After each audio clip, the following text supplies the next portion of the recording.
जय श्री कृष्णा। राधे राधे भक्तजनों।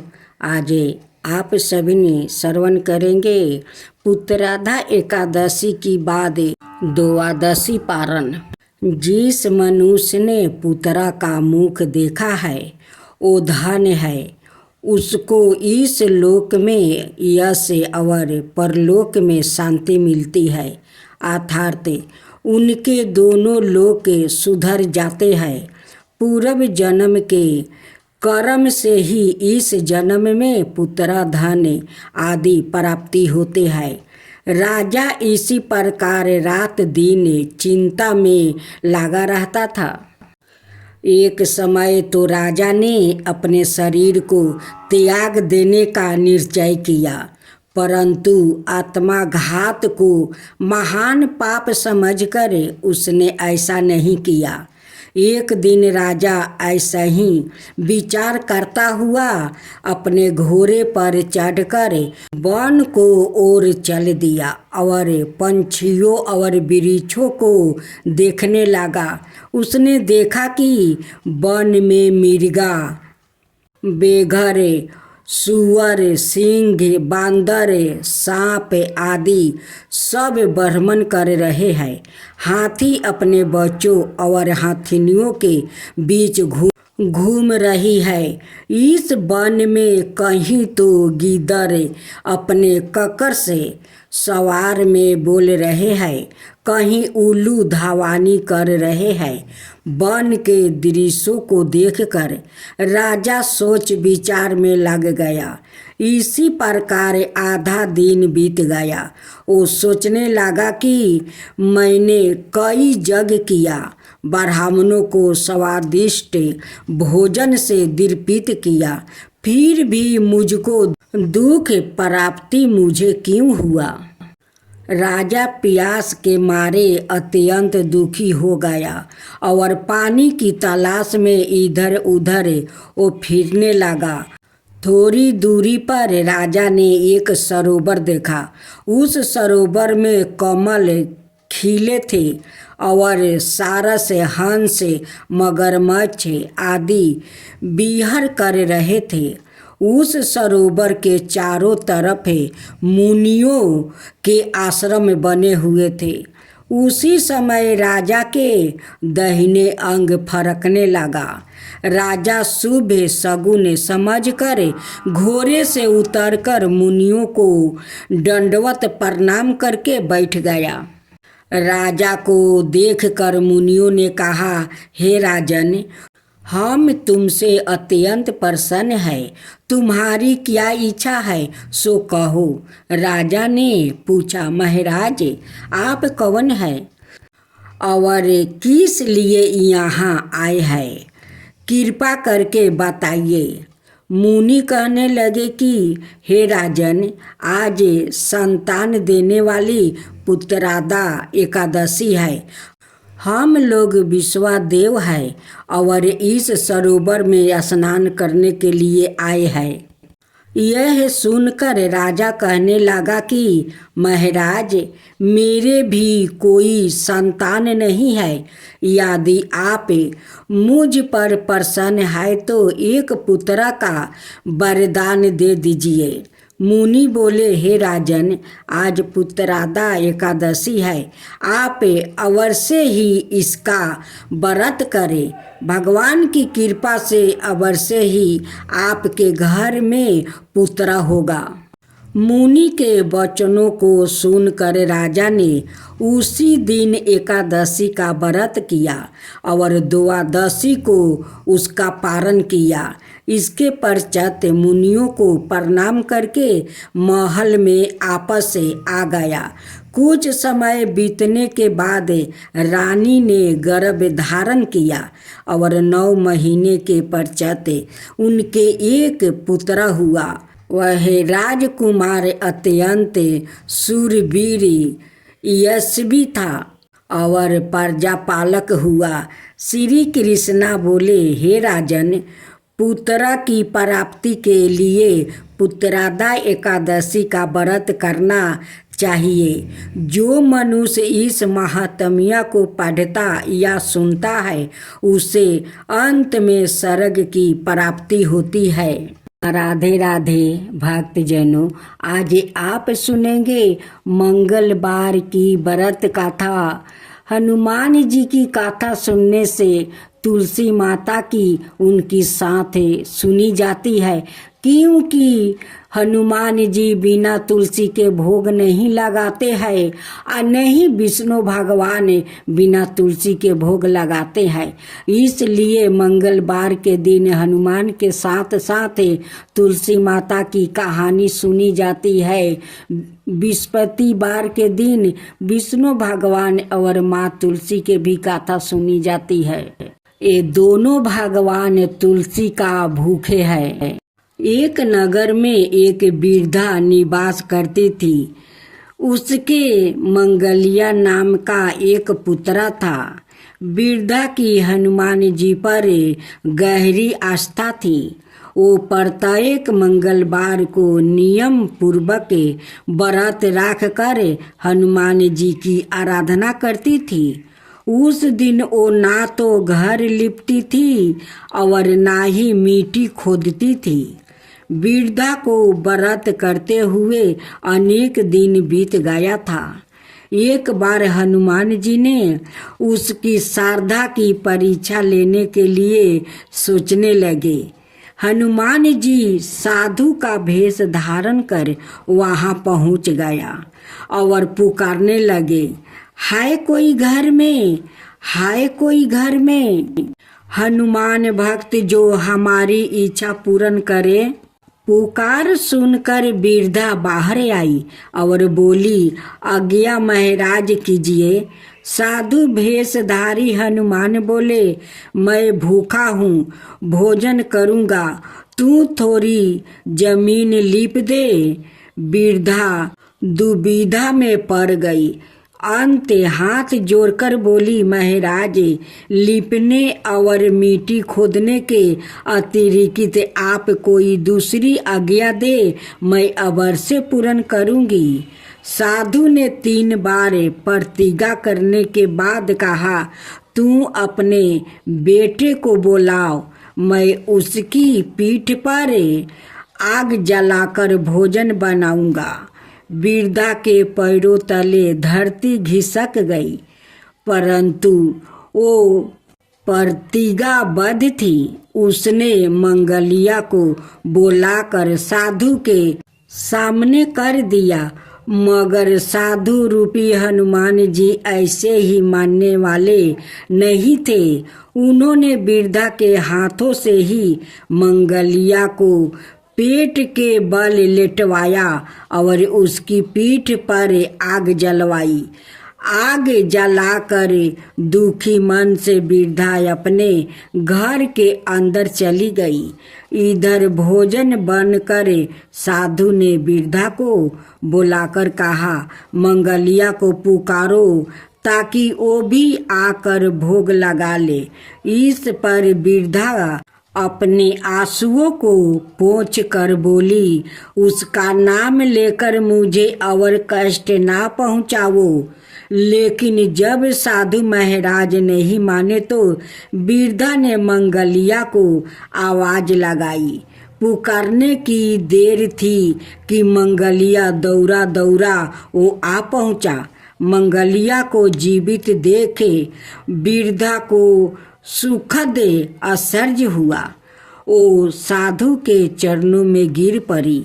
साधु अपने वास्तविक रूप में प्रकट हुआ। हनुमान जी को अपने घर में देख कर वृद्धा का जीवन सफल हो गया।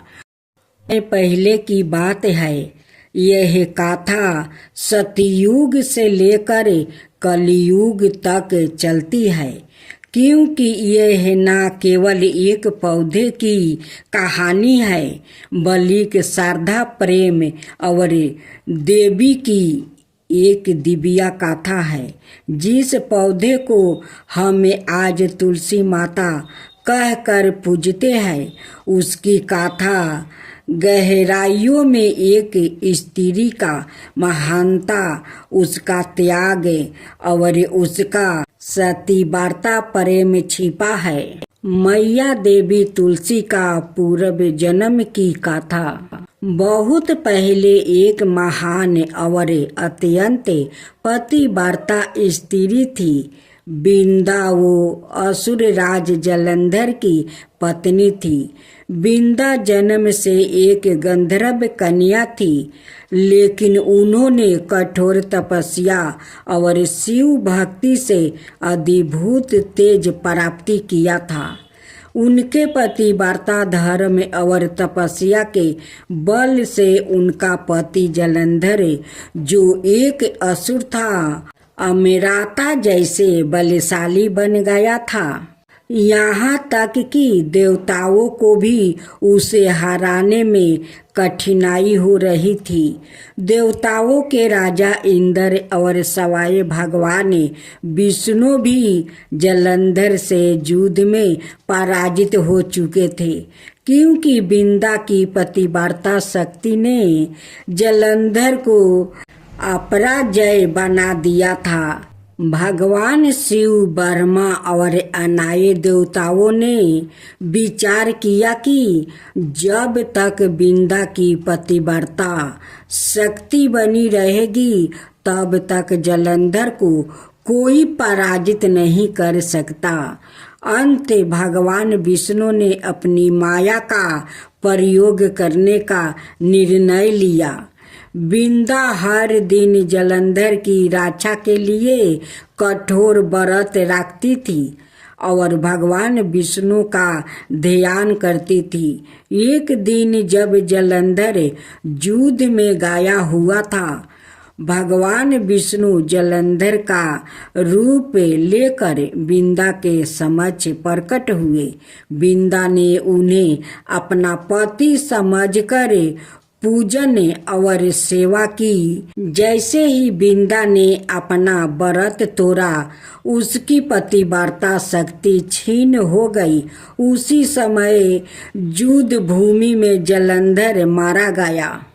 जब बिंदा को सच्चाई का ज्ञान हुआ कि जिनके चरणों में उसने सेवा की है, वो उसके पति नहीं बल्कि भगवान विष्णु थे, तब उसका हृदय चूर चूर हो गया। उसने विष्णु जी को बहुत भारी श्राप दिया। हे विष्णु, तुमने मेरी पतिव्रता धर्म का अपमान किया है। आज से तुम पत्थर के बन जाओगे। यही श्राप है जिसके कारण विष्णु जी शालिग्राम में शिला रूप में पूजने जाने लगे। बिंदा ने फिर अग्नि में प्रवेश कर लिया और अपनी देह त्याग दिया। भगवान विष्णु को अपने कर्म का बहुत दुख हुआ। उन्होंने वरदान दिया, हे बिंदा, तुमने जो प्रेम, निष्ठा और भक्ति दिखाई है, वो अमर रहेगी। मैं तुम्हें एक पवित्र पौधे के रूप में इस संसार में पुण्य जन्म दूंगा। लोग तुम्हें तुलसी कहकर पूजेंगे और बिना तुम्हारे पते के मेरा पूजा कभी पूर्ण नहीं होगा। एक और कथा के अनुसार जब तुलसी माता का पूर्व जन्म एक पौधे के रूप में हुआ, तब शालिग्राम में रूपी विष्णु से उनका विवाह संपन्न हुआ। इस विवाह को आज भी तुलसी विवाह के रूप में कार्तिक मास की शुक्ल पक्ष की एकादशी या द्वादशी को मनाया जाता है। यह विवाह प्रतीक है प्रेम, क्षमा और ईश्वर से पूर्ण मिलन का। आज तुलसी माता को हिंदू धर्म में अत्यंत पवित्र माना जाता है। उनकी पूजा करने से पाप दूर होता है, मन शुद्ध होता है, घर में लक्ष्मी जी का वास होता है। मृत्यु के समय तुलसी पत्र और गंगा जल से मोक्ष की प्राप्ति होती है। तुलसी माता को केवल एक पौधा समझना भूल होगी। वो तपस्या, नारी शक्ति और देवी की मूर्त रूप है। जहाँ तुलसी होती है वहाँ भगवान विष्णु का वास होता है। वृंदावनी तुलसी जब पत्थर को हरती है, प्रेम में छल भी प्रभु के चरणों छू लेती है। जिस नारी ने दिया धर्म को इतना ऊंचाई आस्थान, वही बनी देवी की पूजा की प्रथम पहचान। हर व्रत गाथा के साथ सुनी जाती है लपसी तपसी की यह कहानी। एक लपसी था और एक तपसी था। तपसी हमेशा भगवान की तपस्या में लीन रहता था और लपसी रोजाना सावा शेर की लपसी बनाकर भगवान का भोग लगा कर जिमा लेता था। एक दिन दोनों लड़ने लगे। लपसी बोला, मैं रोज भगवान की तपस्या करता हूँ, इसलिए मैं बारा हूँ। तपसी बोला, मैं रोज भगवान को सावा शेर लपसी का भोग लगाता हूँ, इसलिए मैं बारा हूँ। नारद जी वहाँ से गुजर रहे थे। दोनों को लड़ता देख कर उनसे पूछा कि तुम क्यों लड़ रहे हो? तपसी ने खुद के बारा होने का कारण बताया और लपसी ने अपना कारण बताया। नारद जी बोले, तुम्हारा फैसला मैं कर दूंगा। दूसरे दिन लपसी और तपसी नहा कर अपनी रोज की भांति करने आए तो नारद जी ने छुप कर 1.25 करोड़ की एक एक औंठी उन दोनों के आगे रख दिया। लपसी की नजर जब औंठी पर पड़ी तो उसने चुपचाप औंठी उठाकर अपने नीचे दबा लिया। लपसी की नजर औंठी पर पड़ी लेकिन उसने ध्यान नहीं दिया। भगवान को भोग लगाकर लपसी खाने लगा। नारद जी सामने आए तो दोनों ने पूछा कि कौन बारा है? तो नारद जी ने तपसी से खारा होने को कहा। वो खारा हुआ तो उसके नीचे दबी औंठी दिखाई पड़ी। नारद जी ने तपसी से कहा, तपस्या करने के बाद भी तुम्हारी चोरी करने की आदत नहीं गई, इसलिए लपसी बारा है और तुम्हें तुम्हारी तपस्या का कोई फल भी नहीं मिलेगा। तपसी शर्मिंदा होकर माफी मांगने लगा। उसने नारद जी से पूछा, मुझे मेरी तपस्या का फल कैसे मिलेगा? नारद जी ने कहा, यदि कोई गाय और कुत्ते की रोटी नहीं बनाएगा तो फल तुझे मिलेगा। यदि कोई ब्राह्मण को भोजन करवा कर दक्षिणा नहीं देगा तो फल तुझे मिलेगा। यदि कोई साड़ी के साथ ब्लाउज नहीं देगा तो फल तुझे मिलेगा। यदि कोई दिए से दिए जलाएगा तो फल तुझे मिलेगा।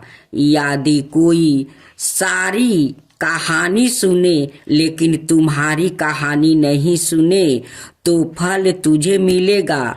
उसी दिन से हर व्रत कथा कहानी के साथ लपसी तपसी की कहानी भी सुनी और कही जाती है।